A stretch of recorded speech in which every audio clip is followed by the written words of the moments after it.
Hello, this is Matt on the Moon Lambo channel. Bank of America, which by the way is a customer of Ripple, says that they think that there is promise in utilizing Bitcoin to reduce global remittance costs. I kid you not, a customer of Ripple, it's in a new report, and just sitting here thinking, have you heard of XRP? Have you heard of XRP? So this was fascinating. So here's the headline from Bitcoin.com. Bank of America sees benefits in adopting Bitcoin as legal tender in El Salvador. Now, interestingly, what they don't tell you until the very tail end of this article, which I will be running through, is that in this report that they cite, the vast majority of what Bank of America had to say about El Salvador adopting Bitcoin as legal tender was negative. How about that?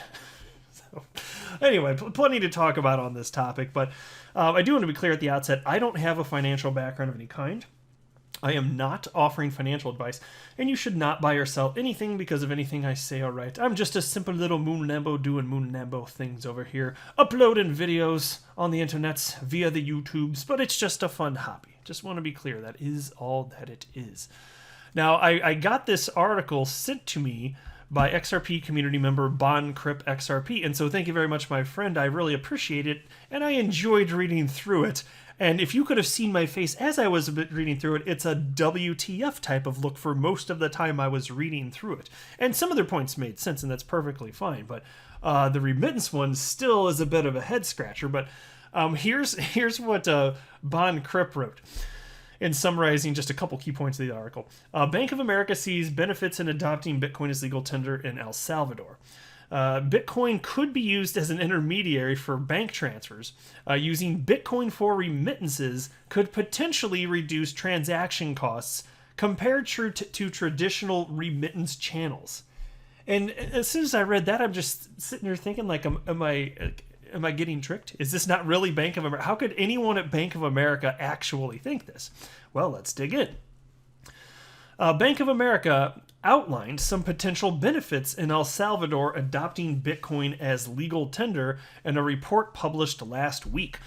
The analysts, including Latin American strategist Claudio Irigoyen, explained that, quote, the market has been excessively pessimistic about it and is overlooking any argument in favor of even if those benefits admittedly more uncertain. And I'm okay with that. I like a balanced approach here.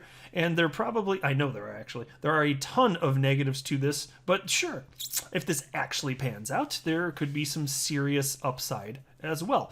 And I've outlined some legitimate concerns, including the idea that since Bitcoin is so slow and clunky, you might need to have some sort of centralized layer 2 technology, which is representative of Bitcoin but is not Bitcoin.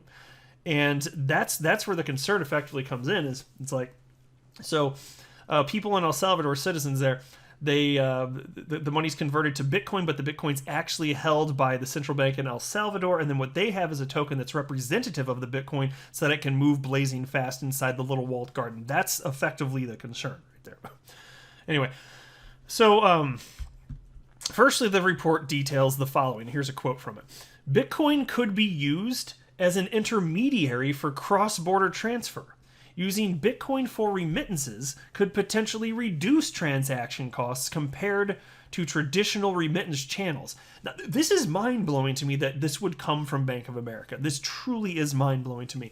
I remember being around when I jumped into crypto, late 2017. The Bitcoin fees for a single transaction, they were over $50. $50 for a single transaction. So at times of high volatility, high volume, basically, you have extreme friction there. That's a major point of friction right there. And so then they write, the Bank of America analysts further noted that Bitcoin's volatility could be reduced if the conversions between Bitcoin and dollars happen automatically. So a few things here. As far as Bitcoin being positioned as a bridge currency, it's not just the expense, but also the amount of time that it takes for the transfer. Like Bitcoin transactions, there have been some that take over a day. And so I just it's amazing to me, like, why would you even consider Bitcoin as a solution here of being positioned as a bridge currency? And if you're talking about it not as a bridge currency, as if people are actually holding their Bitcoin and then they can move it to overseas, well, again, in terms of what it's going to cost, it depends on how much network congestion there is. That doesn't seem long-term viable. And if you're talking about Lightning Network, technically, that's still an unknown, but it does not look promising at this point of time. It's Layer 2 technology, which actually is arguably quite centralized, utilizing payment channels. And like right now, here's how it stands in 2021. You can transact on the Lightning Network with small dollar amounts, but large amounts. Like imagine an amount of 1,000 or 2 or 3.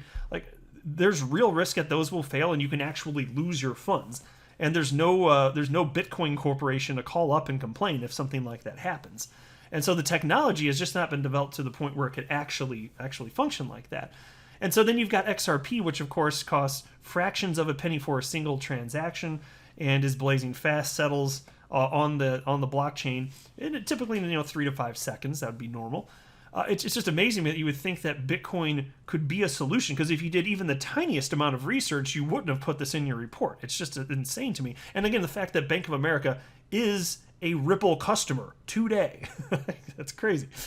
Anyway, financial intermediaries would receive less in remittance fees, leaving recipients with more disposable income. However, Bank of America cautioned, it is unclear how the Bitcoin transaction fees would compare to traditional remittance channels. Then what the hell are you talking about? That's why I was reading this. I wanted to rip my hair, and I'm like, you're talking about how Bitcoin could reduce remittance fees, but then you also acknowledge it's unclear how these transaction fees could compare to traditional remittance channels? Did you do any research? Or did you just write stuff down? Like here are my ideas, it then upon this report now. No, that is ridiculous. This is one of the most absurd reports I've ever heard of coming from Bank of America. Oh my gosh. And then they write, secondly, the Bank of America report describes that financial digitization could be another benefit, since more than 70% of the adult population in El Salvador does not have a bank account. The analyst emphasized, quote, democratizing access to electronic payments through Bitcoin has a progressive touch, end quote.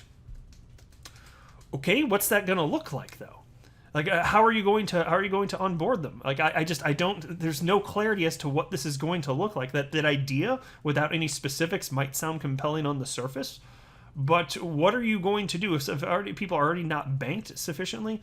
Like what's going to make them change to want to utilize Bitcoin? Because look, I already understand that the businesses, since this is legal tender in the country, they're forced to accept Bitcoin. What is going to make these people that already don't, like they're underbanked or not banked, what's going to make them suddenly decide, oh yes, now I want to be banked, but with Bitcoin specifically? Because reasons? Like if there's a case to be made, fine. It hasn't been articulated. And so we're just supposed to take this fluffy, nice sounding thing on the surface and be like, oh yeah, okay, that'll happen because of reasons. Oh, okay. Really steams my vegetables. Anyway, they continue. In addition, adopting Bitcoin as legal tender is giving more choice to consumers, the Bank of America analyst noted, elaborating the following. And this is a quote from it. We disagree with the notion that it is coercive that businesses will be legally bound to accept Bitcoin as form of payment as long as they have the proper technological infrastructure, end quote. They further explain that payments can be automatically converted to dollars using the government's electronic wallet, Chivo. So a couple of thoughts on that particular aspect of it, as far as this being onerous on as far as like businesses having to adapt to this or that. Well, implementation of something that might not be ridiculously onerous, that could be the case. And if there is some sort of magical conversion taking place, and the business doesn't have to deal with that, and then so somebody pays in Bitcoin, it's automatically converted on this platform, and then they receive dollars. Maybe that's perfectly fine. But if it doesn't work like that, and there are serious additional accounting implications, because I'm a business owner. Accepting multiple currencies would be a nightmare for accounting. Yeah, absolutely.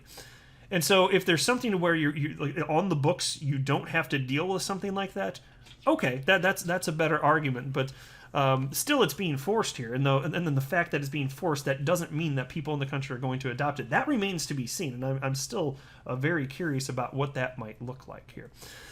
And then lastly, the report said that Bitcoin adoption could bring foreign direct investment flows into El Salvador, such as from Strike. Oh, by the way, Strike, that's the company run by Jack Mallers, who is basically, he's got demos now of Strike showing that it's doing basically the same thing that Ripple technology and demos was doing like 6 or 7 years ago.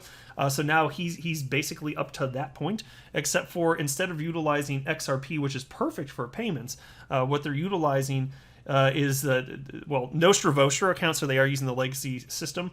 But the plan ultimately is to utilize Bitcoin in the Lightning Network, which today doesn't work, and there is no certainty that it's going to work for anything other than very small payments ever. And maybe it will, I don't know, but it doesn't look very good right now.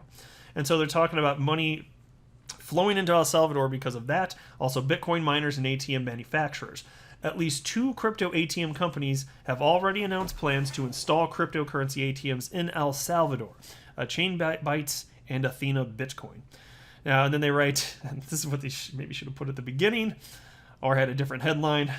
Despite seeing some benefits, Bank of America believes that adopting Bitcoin as legal tender in El Salvador is negative overall, largely due to the cryptocurrency's high volatility. The analysts explain that letting people pay taxes with a highly volatile asset is particularly worrying, warning that it could lead to sharp falls in revenues if the price tumbles. And so indeed, if the expectation is that the citizens of El Salvador are going to be paying ideally for everything in Bitcoin, the purchasing power might be all over the damn place. And what's that mean for paying taxes, this and that? There are a lot of implications. It's not clear. And so even I will say, certainly on the surface, I like the concept of Bitcoin being adopted further. Awesome. But my gosh, there's a lot of potential for downside. So can we just be realists about that? That's all I'm saying. And so that's why, if you look at this, Bon Crip, that's why he was describing a couple of the big points within this article. I like how he made sure to include, especially after noting that Bitcoin could save on transactions costs compared to traditional remittance channels. He was sure to include a little emoji facepalm guy right there. Oh yes, indeed. I need to heart this. I'll go ahead and wrap up there, though. I am not a financial advisor. You should not buy or sell anything because of anything that I say or write. That would be a very, very, very bad idea. Until next time, to the moon, Lambo.